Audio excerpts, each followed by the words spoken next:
Então agora a gente vai ver um pouco sobre os dispositivos de entrada e saída, certo?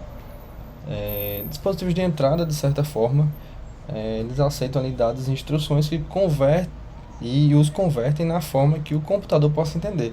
Então deixei grifado aqui para a gente pegar o destaque. Então, dispositivos de entrada basicamente é humanos tentando informar algo para o computador, por isso que é de entrada, né? Estou colocando algum dado lá. E aí a gente tem alguns exemplos, como um mouse, um teclado, caneta óptica, né? O pessoal usa para desenhar, tela acessível ao toque, principalmente os celulares de hoje em dia, certo? Leitor de código de barra, leitor de bastão.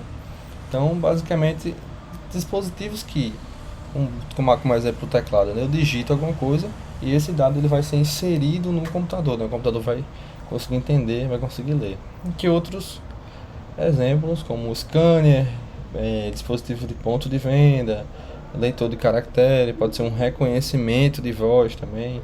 Então, todo tipo de coisa que eu, na linguagem humana, uso para que o computador possa entender, a gente usa como dispositivo de entrada, ok?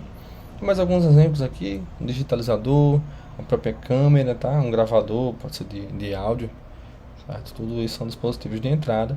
Algumas mídias diferentes, por exemplo, na câmera pode ser uma foto, um vídeo, né? O gravador pode ser de áudio, digitalizador talvez um texto, algo tempo teclado em texto, e assim por diante, certo? Já o dispositivo de saída é exatamente o contrário do dispositivo de entrada, tá? Então a gente vai apresentar os dados ali de forma que as pessoas consigam entender. Então os computadores ele tem a informação e ele quer exportar para o ser humano de um jeito que a gente consiga entender, ok? Então, um dispositivo mais conhecidos aí seria impressora, tá? Monitor. Então, os dados estão no computador, mas para a gente humano entender, ele transmite ali através de um monitor. A impressora, ela vai imprimir um papel que a gente vai conseguir ler o formulário, algo do tipo, certo?